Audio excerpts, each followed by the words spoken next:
This is the Bonus Section Podcast, episode number 28. Is there a solution to the social dilemma? Are you the type of person that knows you were meant for something greater in this lifetime and that somewhere inside of you, there's just this bigger version of yourself trying to break free, but in spite of all your self-development attempts, you just can't seem to find the way up? Well, then, hey, you're definitely in the right place. I'm Danny Griffin, the founder of the Bonus Section and the host of this podcast, and a person just like you trying to live the most fulfilling life possible.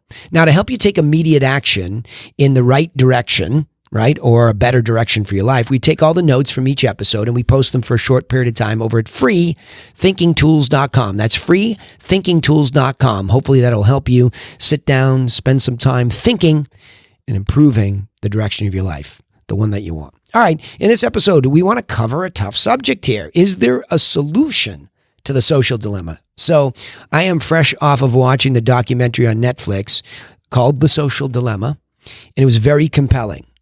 And I have, those of you that listened before, you know I have 5 kids, and they have all grown up on social media. In fact, one of my daughters makes a living in social media, running an Instagram account for a massive brand and their affiliate marketing wing. And so she spends all of her time on social. And again, it's in a business context. But the first question at hand here is, what is the social dilemma? And I recommend you go watch the Netflix documentary. It's compelling, interesting. And by the way, as of the recording of this podcast, Facebook has already made a retort to it. Obviously, they were moved enough to do so, which is very fascinating, and saying, counterpointing certain things. In other words, saying that there's not a social dilemma that has a negative context. But I can't agree with that. I love social media. I love what it's been, it's allowed us to do. Obviously, sitting here, doing this podcast, being able to be of service to you and help you think your way through this, where would I be without the platform of Facebook, Instagram, LinkedIn, YouTube, WordPress, for that matter, to host the site, Libsyn, where I do the audio, Apple Podcasts, Spotify. I mean, think about all those platforms. How would we get this message out? There'd be we're so much more quieted in an olden day scenario where maybe you figured out how to write a book, get a publisher after, kissing somebody's tail just to do so. I mean, it was incredibly difficult to get your voice to be heard out there. So these platforms, all of them free to start. Again, this is where the social dilemma begins. In the beginning, that free sounded so wonderful. And our ability to get out there and see the type of information that we wanted and to have it in our feed per se and to have it come up on a regular basis. I'm not saying that you can't do that to a certain extent now, but there is a social dilemma.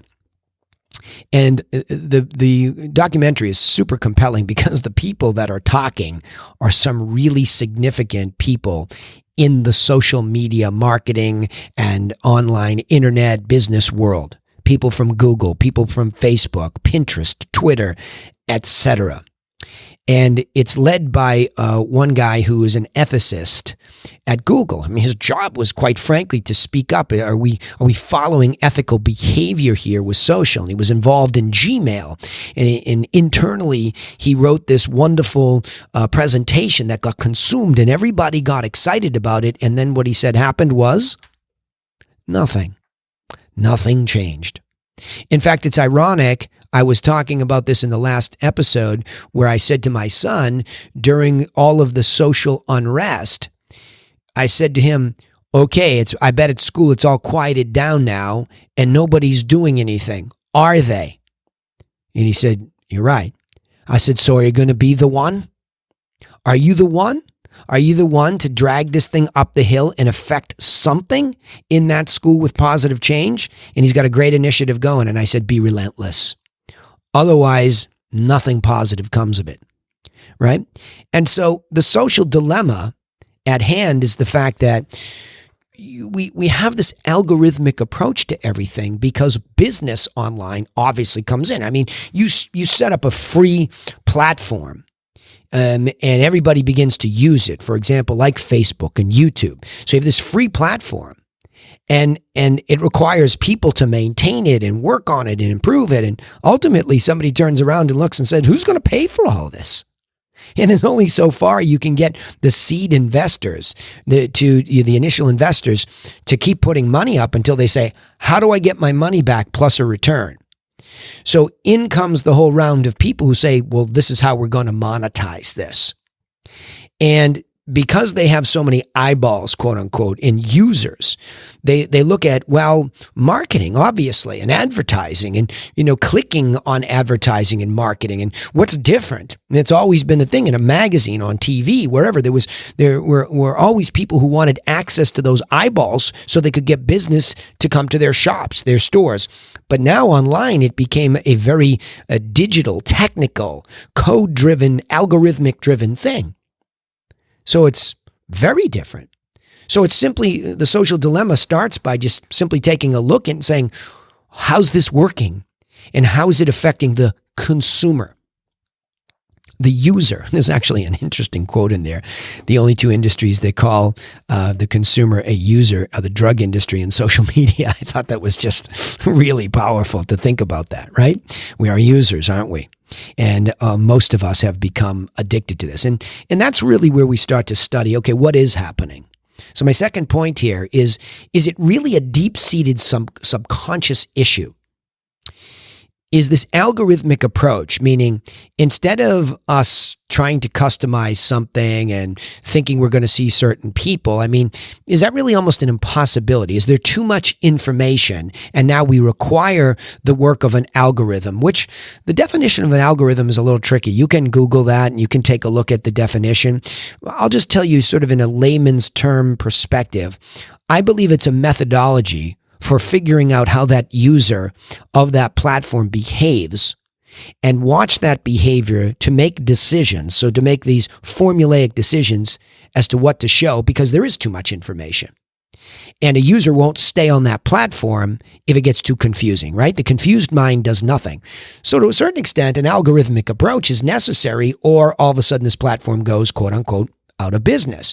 And you're not going to see a capitalistic approach just give up like that and go out of business for ethics. It's not going to happen. Think politics for a second, right? So we have this algorithmic way, and again, the innocence of an algorithm is the positive side of it, where it is trying to give you the experience that you want. The negative side of it is what sells is the quote unquote car crash in life. What sells is something that provokes us in a negative way. See, we love the platforms that we're on when we see something positive. We see, the people that comment on my posts that are just a beautiful picture of a landscape setting where I live by the ocean or Boston, and I'm downtown and I'm taking pictures of the public garden or the lifestyle there or the Charles River, whatever it is, people love that.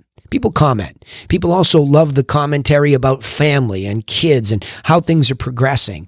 There is such a beautiful side to life that social allows and exposes. But the problem is, what does that do for us when it comes to monetization?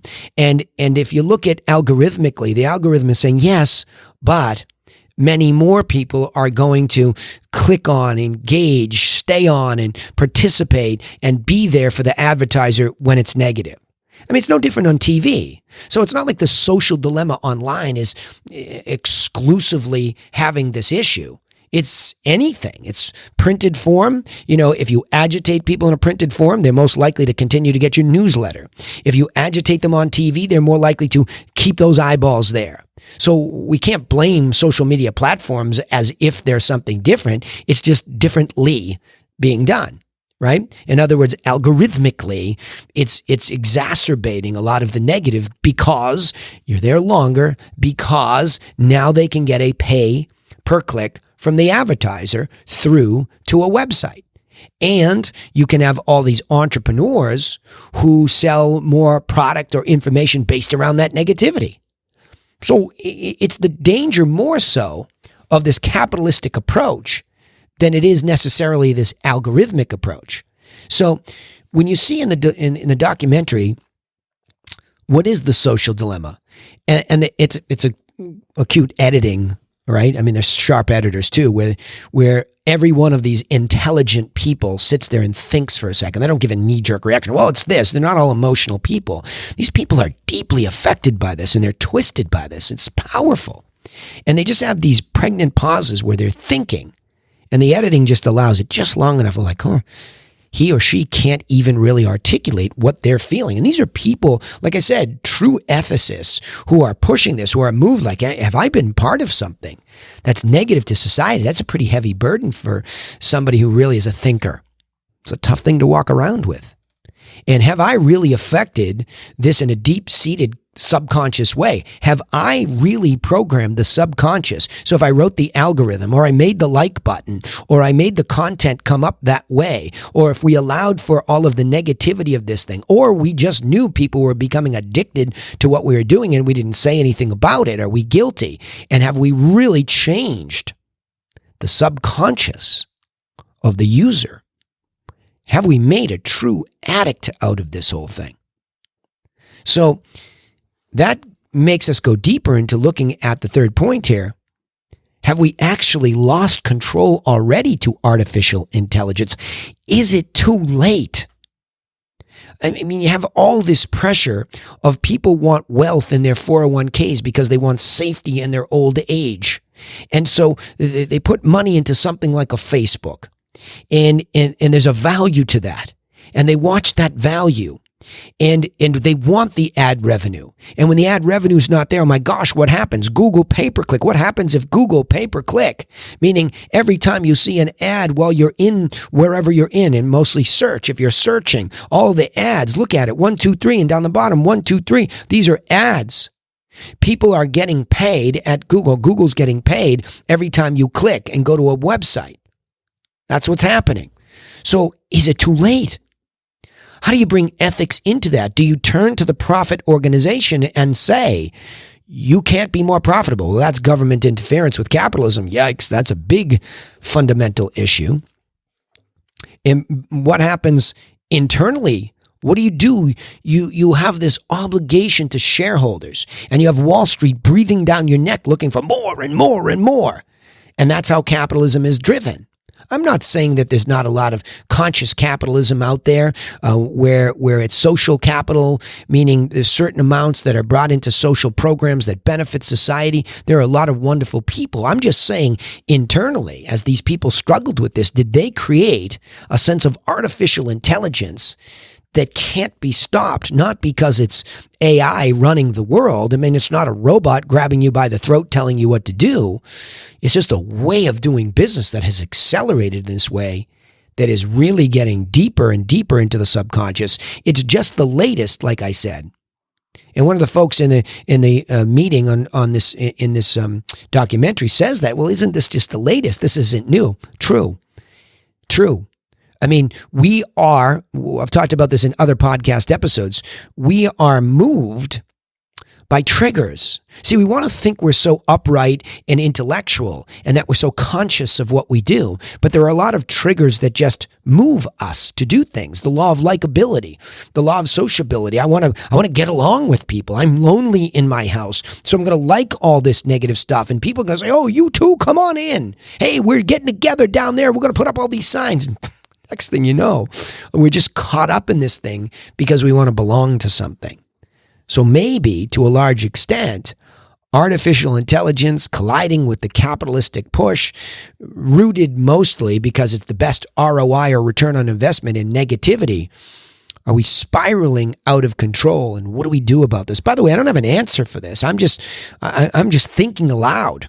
I mean, I have kids that are inheriting this world. I live in it.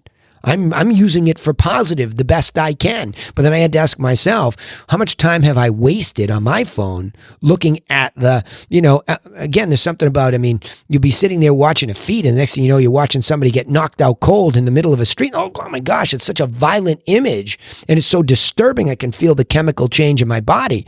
But did I watch it for a couple of extra seconds? And the next time, did I watch it again? See, subconsciously, what's triggering that? That animalistic competitive brain, do I want to see that thing? I mean, don't get me wrong. I like to see it. I'm a big fan of MMA fighting and mixed martial arts. So I'll watch that to a certain extent, but it's painful chemically inside my body to see people get hurt, to see people get taken. And so I can feel the negativity and I understand that dilemma. So there we are. We have this capitalistic platform that I take advantage of, and I try to be of positive information when I do that to do my business. But in the same breath, I'm a user. And that leads to the last path here, or the last part in this podcast. Do I treat this like an addiction? Should you treat this like an addiction? I think the easy answer is yes. Anything that we go over the top on, and when we take a breath and we step out of it and ask ourselves, what kind of effect did that have on me? If I'll just get out of that triggering moment, out of that influenced moment. And by the way, at one point in time when we went through the last election, we're about to go through another one here, there was a term for us, social media marketed to people, meaning the users. We were called persuadables in a subset. Are there people on this platform that are persuadable who will do what I just said, get caught up in the negative, run out to a physical event and support it, and then go to the voting booth and pull the chain more so than other people will? So can we focus on persuadables and get them? And by the way, I am not a Democrat. I am not a Republican. I am an independent thinker. I can't stand labels. But I'm really compelled by watching this and thinking through, how do I live my life to make sure that I don't get caught in it and addicted? I don't know that the right answer is just go and delete all of your icons from your phone so you don't see any of these notifications. I don't know that that's right either. I think, as I said to my kids, when the dog bites, lean in. Think about that. When the dog bites, you don't rip your arm out because you leave your arm in the dog's mouth. You lean in on the dog. You try to figure this thing out. You try to make your little piece of that world better. And maybe it's just you by treating it like an addiction. So that social platform, like I said, can be wildly positive for business people, for thinking, for sharing beautiful image with friends and family, for keeping up to the pain in people's lives and jumping on and helping them in a positive way. I use it for all those things. So I'm not taking it down. And I thought about it for a couple minutes. And I said, no, there's too many things I can do positively. So I just need to stay cognizant. Am I losing my time in any part of the day? In addition to those positive things I do, is there anything that I end up doing this? I mean, do I use it for entertainment? And if so, what kind of entertainment? How many hours went by? What is the screen time? So if you treat it like a potential addiction, or if you're already addicted to it and it's causing you pain, just become cognizant and start getting some help, getting off of that use of it. All right, enough of that, but I want you to go watch this documentary because we live in a very real world. And again, I'm not interested in agendas. I'm interested in information. And I think these folks did a good enough job of trying to just bring this, and this is just the way these people were feeling. I'm hoping it's not a sour grapes thing because they're former employees of this or that. I'm hoping it's not that. And I was surprised that Facebook, came out with even a statement. And just let it be what it will be. Let it evolve. You don't have to sit there and say, we're not this, we're not that. I wasn't a big fan of that. And I am a fan of Facebook. So let's go down this list. The question on the table that I wanted you to think about, is there a solution to the social dilemma? Well, first of all, what is the social dilemma? And you need to think about that, right? There's positive and negative on these social platforms. And the next point really helps us probably determine that there is a social dilemma. And that is it a matter of a deep-seated subconscious issue where we are programming people for positive or negative? How much are we really doing that? And do we follow an ethical behavior pattern when we're considering that that's actually happening? Because it is. It's just normal. It's how people behave. They get influenced. Next point. Have we already lost control to the artificial intelligence that we so built and that we wanted to make these custom feeds and these custom experiences happen? Have we lost control to that because it's tied very closely to profit? And if it is, we know that negative seems to outsell positive. So maybe we've lost control to the very thing we've created. So what do? I say treat it like an addiction. Ask yourself, are you addicted? Is it positive? Is it negative? What is it? And just make sure you rebalance your life. Let me summarize it this way.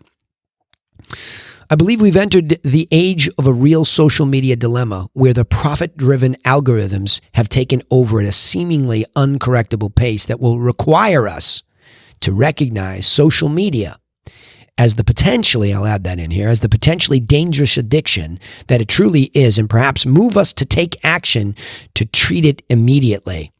And I'll add, without getting rid of it, because it's not going away.